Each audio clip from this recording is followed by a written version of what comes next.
Berikutnya kita ikuti bersama sambutan Rektor Universitas Brawijaya. Kepada yang terhormat Profesor Widodo SSI, PhD Medical Science, kami persilakan.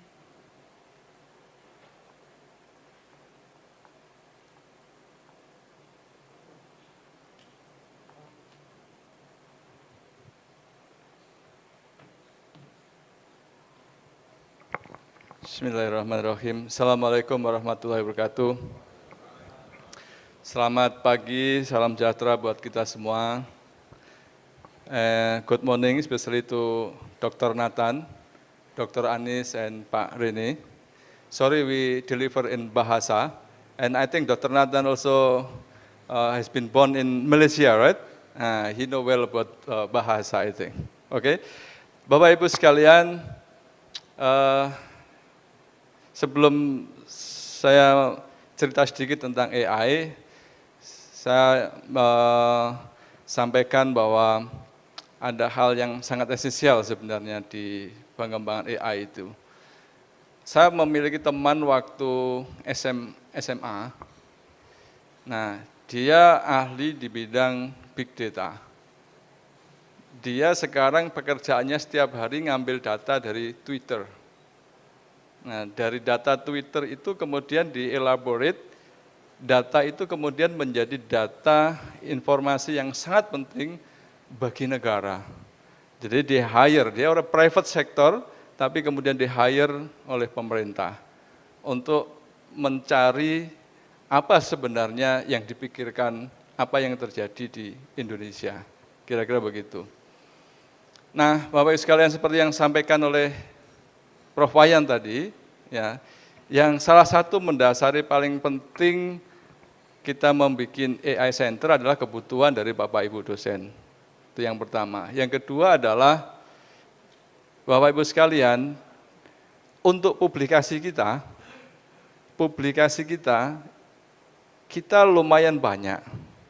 Tetapi publikasi kita yang Q1 dan Q2 itu sangat sedikit. Kalau Q1 dan Q2 itu sedikit, artinya bahwa quality dari riset dan juga number of citation itu sangat rendah. Itu kenapa kalau kita lihat Sinta di WCU juga, rank kita lebih rendah. Bahkan kalau Bapak Ibu lihat sekarang di Simago, saya itu baru cek tadi malam di Simago, UB itu, universitas kita itu lebih rendah dari Universitas Ganesha. Bapak Ibu tahu Universitas Ganesha di mana? Di Bali ya. Dia lebih tinggi daripada Universitas Brawijaya. Ya, karena apa? Karena banyak sekali publikasinya di high impact ranking jurnal. Nah, itu yang kita harus kejar. Dan kalau saya melihat bahwa apapun bidang kita, kalau kita tambah dengan AI, kita akan lebih mudah untuk bisa menghasilkan penelitian-penelitian yang berkualitas.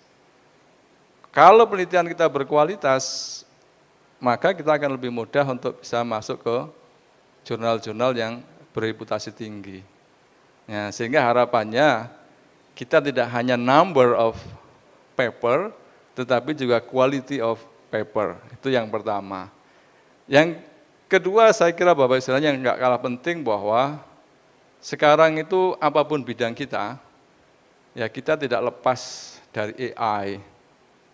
Nah, ini Bapak Ibu, sekarang kan beberapa hari yang lalu kan heboh itu di Kompas itu. Semua orang baca itu, ya perjokian karya ilmiah. Itu sekarang jokinya manusia, tapi sebentar lagi jokinya AI. Ya, kalau jokinya sudah AI, ya manusia hampir nggak diperlukan lagi. Bapak Ibu dosen tidak diperlukan kalau kita hanya mengajarkan pengetahuan yang kita hanya baca dari buku dan jurnal. Ya, sehingga Bapak Ibu dosen mau nggak mau juga harus engage riset, ya. Dan riset yang paling mudah ya menghasilkan knowledge baru adalah ketika riset kita sambungkan dengan AI. Kira-kira begitu. Ini sangat penting Bapak Ibu sekalian. Kemudian juga bahwa dengan AI kita bisa melakukan banyak hal, banyak analisis, ya, sehingga kita itu ya mau nggak mau nanti kita harus masuk ke seluruh lini dari pembelajaran, seluruh lini dari riset activity itu harus berkolaborasi dengan AI. Kira-kira begitu Bapak Ibu sekalian. Nah, kalau kita sudah masuk gitu semua, maka universitas kita akan leading di AI. Sehingga kita semboyannya itu slogannya mulai hari ini, nah tadi sudah diumumkan sama Pak Dekan tadi, Pak Dekan Filkom, bahwa kampus kita harus bisa menjadi kampus AI. Sehingga tagline kita mulai hari ini adalah AI University. Jadi UB sebagai AI dari university. Kira-kira begitu. Nah ini sangat penting Bapak Ibu, dan saya juga sudah mendiskusikan ya dengan tim bagaimana seluruh mahasiswa kita itu paling tidak memiliki experience dengan AI. Baik yang eksak maupun yang sosial. Karena ternyata sosial juga, perkembangan AI yang sosial juga lumayan sangat banyak. Ini yang Pak Dekan Ekonomi, itu sekarang tren digital marketing, yang mana itu di-driving dengan AI. Ya. Dan saya kira juga hukum yang tadi Pak Dekan sudah sampaikan, ya, kemudian juga seluruh bidang, psikologi, ya, ilmu komunikasi, dan seterusnya. Sehingga kita nggak bisa lari lagi dari AI. Dan kalau kita ingin one step ahead, maka kita harus belajar dan kita harus mengaplikasikan AI di bidang kita. Ya, saya kira itu Bapak Ibu sekalian yang saya sampaikan. Dan saya menunjuk Pak Prof. Wayan itu sebagai Ketua AI Center-nya, karena beliau yang punya keilmuannya, dan saya berharap ini akan jadi berkembang dan tentu memerlukan kontribusi dari Bapak Ibu semuanya. Saya kira itu yang ingin saya sampaikan. Sekali lagi saya mengucapkan banyak terima kasih, dan alhamdulillah saya tadi lupa menyapa Bapak Ibu sekalian. Ini ada Pak WR, nah, Pak WR1 hadir, WR2 lagi ada acara ya mungkin ya. WR3 hadir, WR4, WR5 ya. Bapak Ibu Dekan, Wakil Dekan, kemudian Bapak Ibu Ketua Program Studi, ada Ibu Direktur dan Kepala Lembaga, ada Prof. Luki juga ya. Saya mengucapkan terima kasih atas kehadirannya, mudah-mudahan pada kesempatan hari ini, ya ini hari kita launching AI Center Universitas Brawijaya dan sekaligus tagline dari Universitas Brawijaya sebagai Universitas AI di Indonesia. Terima kasih, saya kira wassalamualaikum warahmatullahi wabarakatuh.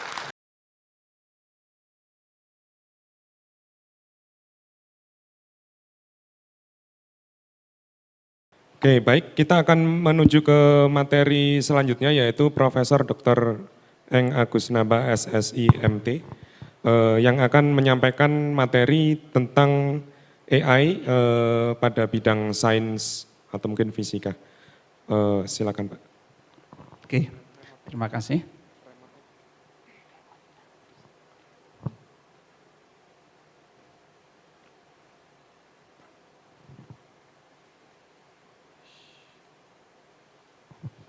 Oke, bismillahirrahmanirrahim. Assalamualaikum warahmatullahi wabarakatuh. Salam sejahtera bagi kita semuanya. Mungkin langsung saja ya. Apa yang akan saya sampaikan ini mungkin sedikit berbeda dari yang disampaikan Pak Novanto, mungkin juga dari pemateri sebelumnya. Ini di sini saya khusus membahas bagaimana kita memanfaatkan AI dalam sains. Ya. Saya sendiri dari Fakultas MIPA, jurusan fisika, dan mungkin sudah sejak magister dulu, program studi magister, menggeluti AI ya, saat itu pakai fuzzy, kemudian pakai neural network saat sudah di S3. Oke,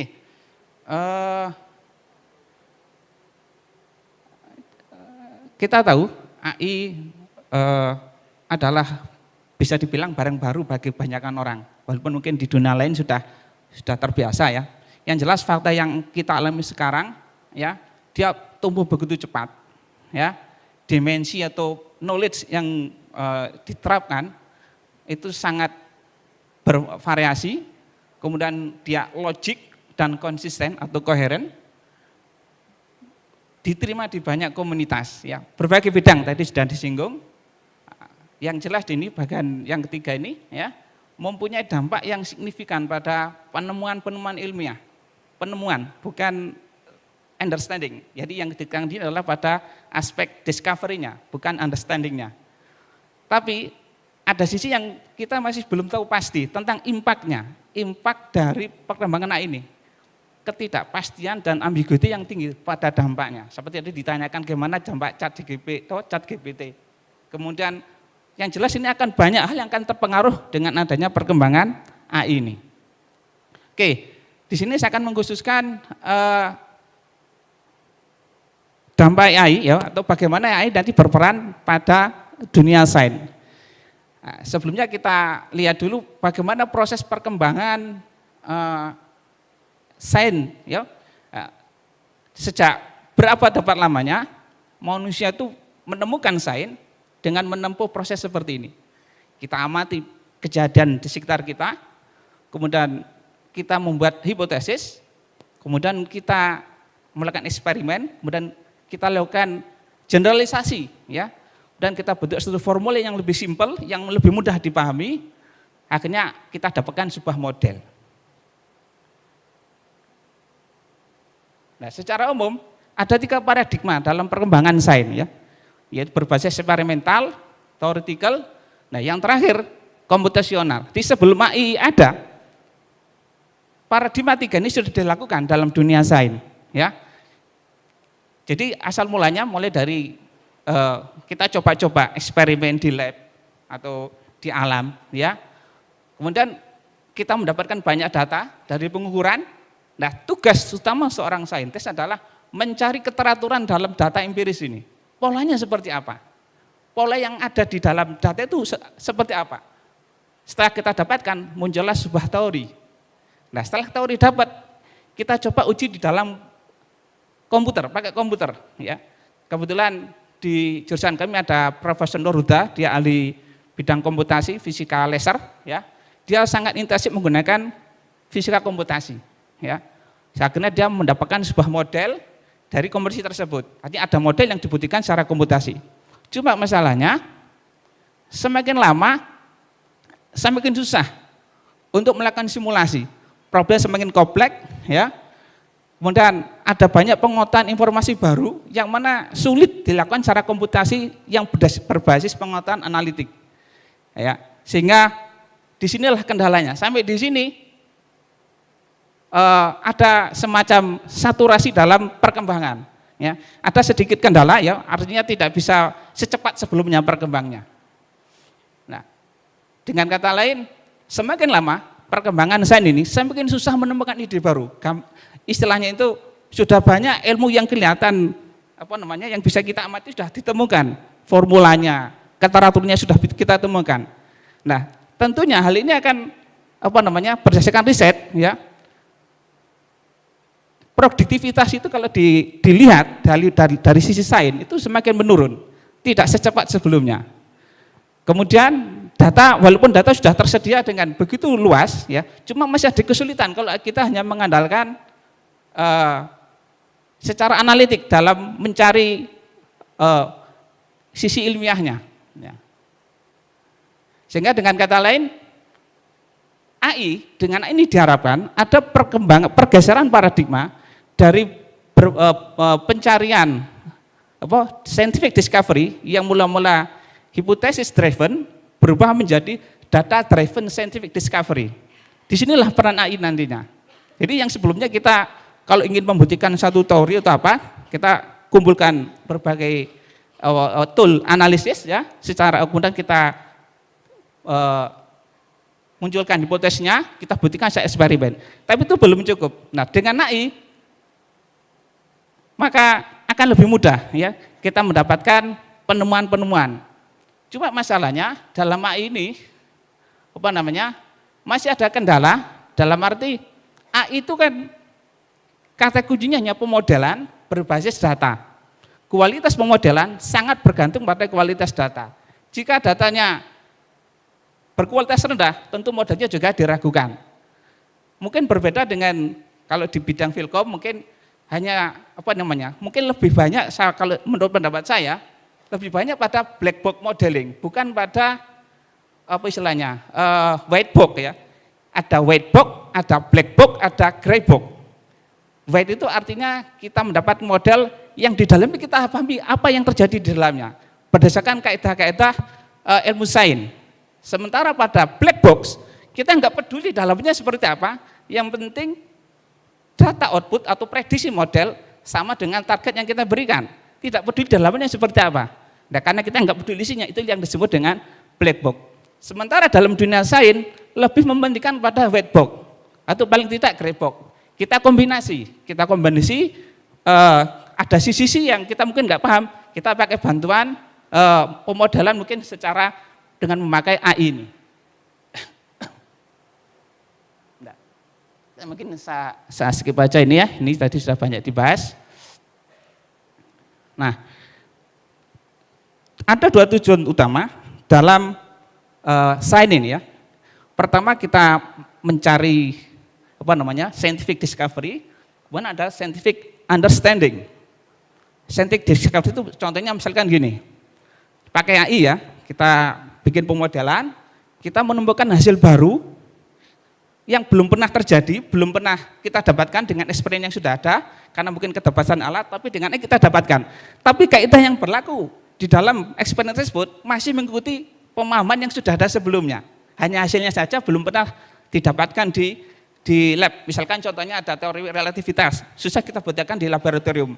Performanya sudah ada, tapi kita kesulitan membuktikan di laboratorium. Nah, itu berarti kalau ada kita temukan yang berkaitan dengan teori tersebut, itu masuk kategori yang pertama. Sementara yang scientific understanding, pemahaman, nah ini yang tidak selalu mudah kita dapatkan dengan AI. Misalkan contohnya gini, kalau orang saintis itu akan berpikir seperti yang di bawah ini. Kita diberikan model AI, seperti ChatGPT, ditanya apapun bisa jawab, hampir 100% benar. Bagi seorang saintis kita nggak puas seperti itu. Bagaimana dia bisa menjawab dengan benar? Bagaimana proses menjawabnya? Bagaimana keteraturan yang ada di dalamnya kok bisa menjawab dengan benar? Ini yang menjadi tantangan bagi sains. Jadi pemakaian sains tidak hanya sekedar dapat model, akurasinya tinggi titik. Belum cukup seperti itu. Harus ada penjelasan gimana bisa menghasilkan prediksi yang tinggi.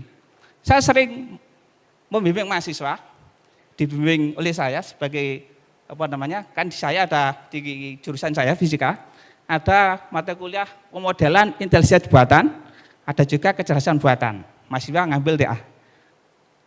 Membangun model, berhasil sukses. Begitu ditanya, di mana fisikanya? Dia bikin model prediksi cuaca. Di mana letak fisikanya? Nggak bisa jawab. Karena dia hanya sekedar pakai data, kemudian di training, hasilnya akurat titik. Itu nggak ada fisikanya, nggak ada ilmiahnya. Sehingga dia dikasih skor rendah. Terus bagaimana kita supaya aspek sains muncul di dalam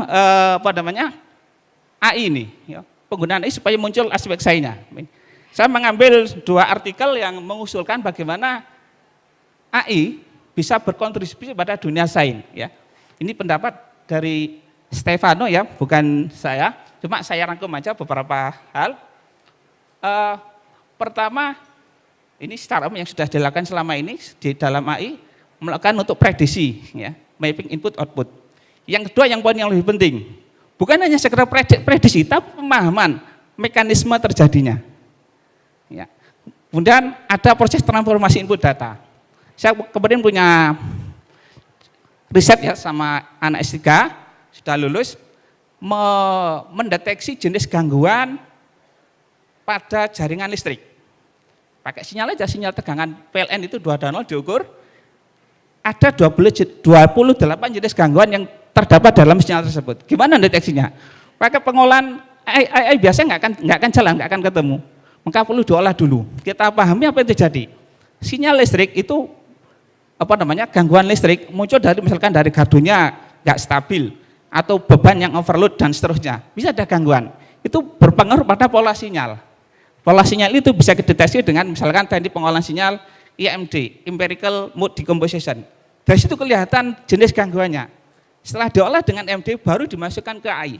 Jadi tidak langsung dimasukkan ke AI. Nah, dari situ berarti muncul aspek tidak sekedar bukan mesin learning, bukan mesin yang belajar, tapi manusia yang memberikan pengetahuannya, kemudian mesin tinggal menamai bagian AI-nya. Lebih cepat, artinya kita ada kombinasi, manusianya ikut mempercepat proses trainingnya dengan memberikan informasi awal tentang perilaku data, kemudian si AI-nya menghasilkan modal untuk klasifikasinya. Jadi kata kuncinya di sini, supaya AI berperan pada sains, kita lebih banyak bermain pada pre-processing data. Paling tidak ya, itu salah satu cara supaya ada aspek sains dalam AI ini. Tidak hanya sekedar dapat model, kemudian akurasi tinggi, titik, ya itu belum cukup. Oke, ini ada juga saran ya dari sebuah artikel bagaimana kita mendapatkan pemahaman saintifik berbasis komputer. Dalam ini salah satunya adalah pakai AI. Ada 3 dimensi yang dia usulkan. Kita fungsikan AI sebagai mikroskop, computational mikroskop, kemudian sebagai sumber inspirasi, kemudian sebagai agent of understanding. Maksudnya yang pertama, jadi kita fungsikan AI itu seperti sebuah mikroskop. Mikroskop berfungsi melihat barang-barang kecil yang nggak kelihatan. Di pojok-pojok bagian, misalkan barang-barang kecil akan kelihatan. Nah, dalam AI ini kita bisa mengolah data, ya. Kita tunjukkan, kan data kan multidimensi biasanya. Input multidimensi, outputnya juga multidimensi. Di tengah-tengah data mungkin ada bagian yang selama ini tidak bisa kita ukur di dalam laboratorium dan kita interpolasi.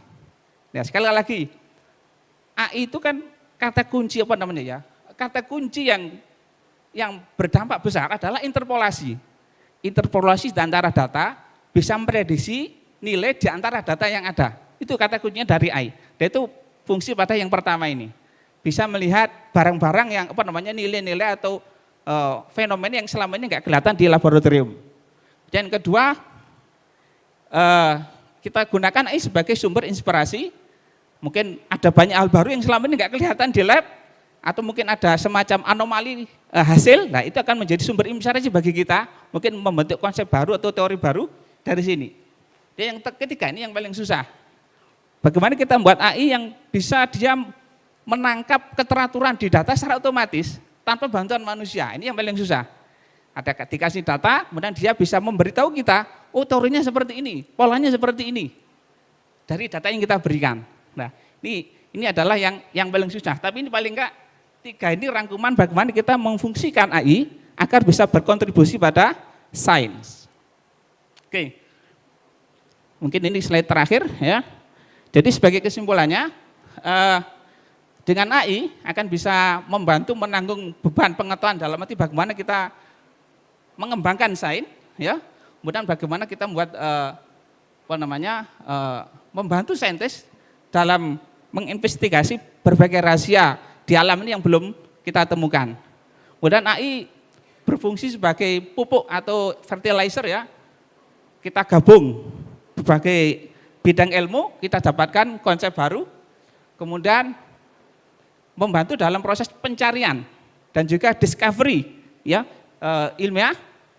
Dan untuk bisa berkontribusi kita nggak bisa berdiri sendiri. Harus ada kolaborasi dari berbagai bidang, dari saintis, dari computer scientist ataupun dari orang saintis bidang sains itu sendiri. Kita nggak bisa kerja sendiri. Komputer sudah ada dengan performa tinggi, ya. Orang Philcom sudah ahlinya dalam bidang ini. Sementara banyak orang-orang di bidang lain kesulitan menggunakannya, tapi mereka paham ilmunya. Maka mau nggak mau perlu kerjasama antar berbagai bidang ini untuk supaya bisa berkontribusi pada perkembangan sains. Demikian mungkin yang bisa saya sampaikan. Terima kasih. Baik, mungkin bisa aplaus untuk Pak Naba. Ada beberapa hal saya sampai termenung ya ketika melihat Prof. Naba tadi menjelaskan. Banyak hal yang mungkin untuk teman-teman khususnya yang di Filkom ya, kurang jelas mana sih peran kita sebagai manusia gitu ya. Ketika kita ingin menciptakan sebuah model, maka ternyata menurut beliau kita bisa mencurahkan ilmu kita atau pengetahuan itu ketika pada fase pre-processing. Jadi mungkin itu salah satunya. Baik.